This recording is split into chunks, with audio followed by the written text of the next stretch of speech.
Pongal celebration, Pongal holidays எல்லாமே முடிஞ்சு போச்சு. தமிழகத்த பொறுத்தவரைக்கும் பொங்கல் செலிப்ரேஷன் அண்ட் ஹாலிடேஸ்னாலே நமக்கு நெறைய விஷயங்கள் ஞாபகத்துக்கு வந்தாலும், ஜல்லிக்கட்டு அப்படிங்கிற ஒரு விஷயத்த யாராலயுமே ஸ்கிப் பண்ண முடியாது. இந்த ஜல்லிக்கட்டு நடத்துறதுல என்னென்ன மாதிரியான பிராக்டிகல் டிஃபிகல்டீஸ்லாம் இருக்குது? இதெல்லாம் எப்படி ஓவர் கம் பண்ணலாம்? இதுல சில எக்ஸ்ட்ரா ரூல்ஸ் அண்ட் ரெகுலேஷன்ஸ் எல்லாமே வந்துட்டு தமிழக அரசு வந்துட்டு நெக்ஸ்ட் இயர்ல இருந்து கொண்டு வர போறாங்க. அதற்கான அனௌன்ஸ்மென்ட் இன்னைக்கு வெளிவந்திருக்கு. அது இப்ப இருக்கிற மாடுபிடி வீரர்களுக்கு பிளஸ்ஸா, மைனஸா அப்படிங்கிறதுக்கான ஒரு ஹோல் வீடியோ தான் இது. தமிழ்நாடு பொறுத்த வரைக்கும் ஜல்லிக்கட்டு அப்படிங்கிறது தமிழக மக்களுடைய பாரம்பரிய வீர விளையாட்டு. இப்படிப்பட்ட ஜல்லிக்கட்டுக்கு தமிழக அரசும் தங்களால முடிஞ்ச உதவிகளை, சப்போர்ட்டை எந்தெந்த விதத்தை எல்லாம் கொடுக்க முடியுமோ அந்தந்த விதத்துல வந்து கொடுத்துட்டு தான் இருக்கிறாங்க. உலக புகழ்பெற்ற அலங்காநல்லூர் ஜல்லிக்கட்டை தமிழக அரசே முன் வந்து நடத்தி இருக்கிறாங்க. கலைஞர் நூற்றாண்டு ஏறு தழுவுதல் அரங்கம் அப்படிங்கிற மாதிரி ஒரு மிகப்பெரிய ஏறு தழுவுதல் அரங்கத்தை வந்துட்டு தமிழக அரசே ஏற்படுத்தி ஜல்லிக்கட்டு வீரர்களுக்கு சமர்ப்பணம் அப்படிங்கிற மாதிரி பண்ணி தமிழக அரசே முன்னெடுத்து இந்த விஷயத்த வந்து பண்ணி கொடுத்துருக்காங்க.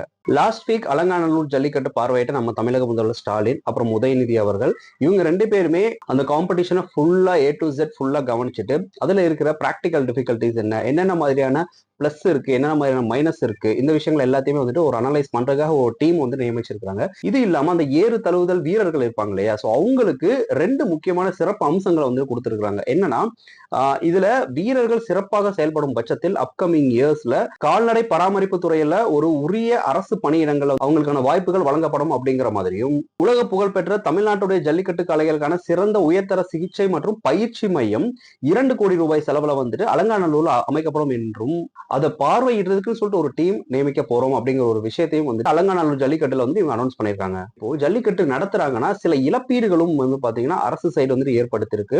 அதுல மெயினா அவங்க போக்கஸ் பண்ற விஷயம் என்னன்னா, ஜல்லிக்கட்டு காளைகளுக்கு எந்த பிரச்சனையுமே தொந்தரவுமே ஏற்படக்கூடாது ஒண்ணு. 2வது, அதை பிடிக்கிற அந்த மாடுபிடி வீரர்களுக்கும் உயிர் இழப்பீடு இல்ல வேற ஏதாவது விஷயங்கள் அதுவும் வந்துட்டு ஏற்படக்கூடாது. அதற்கு என்னென்ன ஒரு ப்ரொடெக்ஷன் மாதிரி என்னென்ன விஷயங்கள்லாம் பண்ணலாம் அப்படிங்கிறது 2வதா வந்துட்டு பிளான் பண்ணியிருக்காங்க.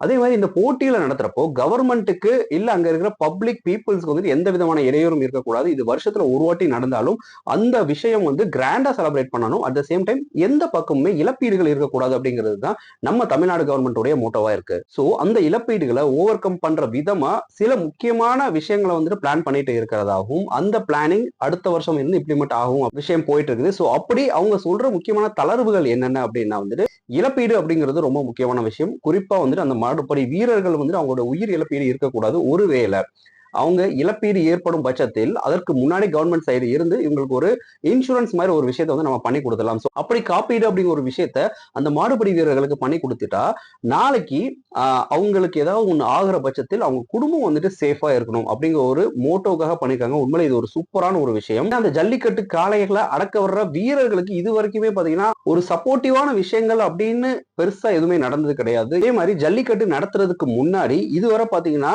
நடத்துபவர்களிடம் அந்த காம்படிஷனை யார் நடத்துறாங்களோ அவங்க கிட்ட பாத்தீங்கன்னா முத்திரை தாள்ல பெறப்பட்டு வந்த அந்த உறுதிமொழி அப்படிங்கிற ஒரு விஷயம் இதுக்கப்புறம் பத்திர நடைமுறைக்கு வந்துட்டு வரப்போகுது. இதுவுமே பாத்தீங்கன்னா ஒரு சேஃபர் ஜோன் தான். நாளைக்கு ஏதாவது ஆச்சுன்னா, ஏதாவது ஒரு அசம்பாவிதம் ஆச்சுன்னா இதுக்கு நாங்க பொறுப்பல்ல, நீங்க பொறுப்பல்ல அப்படிங்கிற ஒரு விஷயத்த வந்துட்டு முன்னெடுத்து வைப்பதற்குன்னு சொல்லிட்டு ஒரு டீம் இருக்கும். ஏன்னா நெகட்டிவான ஒரு விஷயங்கள் நடக்கிறப்போ வந்து எல்லாருமே தப்பிக்க தானே பார்ப்பாங்க.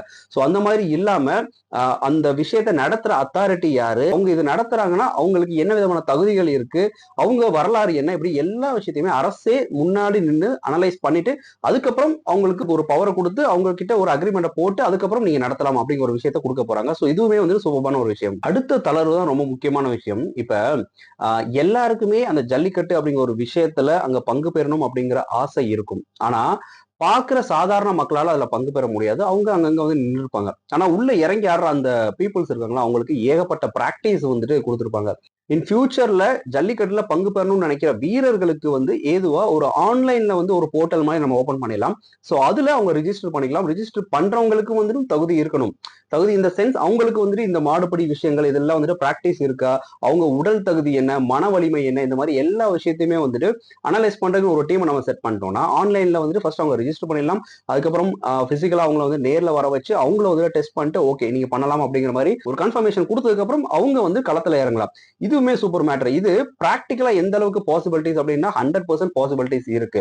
இன்னைக்கு எல்லா விஷயங்களுமே ஆன்லைன் அப்படிங்கிற ஒரு இடத்தை நோக்கி ஓடுறப்போ நம்ம ஏன் இந்த ஜல்லிக்கட்டுவே வந்துட்டு ஆன்லைன்ல வந்து ரெஜிஸ்ட்ரேஷன் ஃபார்மேட்ல கொண்டு வந்துடலாம். அவங்களுக்குமே வந்துட்டு ஒரு ஏதுவா இருக்கும். எல்லாருமே வந்துட்டு பங்கு பெறவே முடியாத சூழ்நிலை இருக்கிறப்போ ஆன்லைன் அப்படிங்கிறப்போ ரொம்ப ஈஸியா வந்துட்டு ஆக்சஸ் கிடைச்சிரும். ஸோ ஓவரால் இந்த வீடியோவை பொறுத்த வரைக்கும், தமிழ்நாடை பொறுத்த வரைக்கும் ஜல்லிக்கட்டு அப்படிங்கிறது தமிழகத்துடைய பாரம்பரியம், பண்பாடு, கலாச்சாரம் இப்படி எவ்வளவோ விஷயங்கள் அதுல அடக்கி இருக்கு. இந்த கேமை கண்டினியூஸா ஊக்குவிப்பதற்காகவும் அங்க விளையாடுற வீரர்களுக்கு வந்துட்டு எந்த விதமான இழப்பீடும் ஏற்படக்கூடாது அப்படிங்கிற ஒரு நல்ல நோக்கத்திலையும் தமிழ்நாடு கவர்மெண்ட் இந்த விஷயத்தை முன்னெடுத்திருக்காங்க. இது வந்து என்ன பொறுத்த வரைக்குமே இந்த ஒரு 4-5 தளர்வுகள் இருக்கு. அது வந்து உண்மையிலே சூப்பர் மேட்ரு. அதுல இன்னுமுமே நிறைய விஷயங்கள் காலத்துக்கு தகுந்த மாதிரி அப்டேட் பண்ணலாம் அப்படிங்கிறது தான் இந்த வீடியோ. என்ன பொறுத்த வரைக்கும் இது இன்னைக்கு தமிழ்நாட்டுக்கு தேவை அப்படிங்கிறது தான். அந்த மாடுபிடி வீரர்களுக்கும் ஒரு சேஃபர் சைடு, அவங்கள நம்பி இருக்கிற அவங்களுடைய ஃபேமிலியுமே வந்து ஒரு சேஃபர் சைடு, அதை நடத்துறவங்களும் கரெக்டான ஆட்களா இருக்கிறாங்க அப்படிங்கிற விஷயத்த வந்து கவர்மெண்ட் கன்ஃபார்ம் பண்ணதுக்கு அப்புறம் தான் எல்லாமே நடக்க போகுது. ஸோ இந்த விஷயத்த நான் ஒரு பாசிட்டிவ் நோட்ல தான் முடிக்கிறேன்.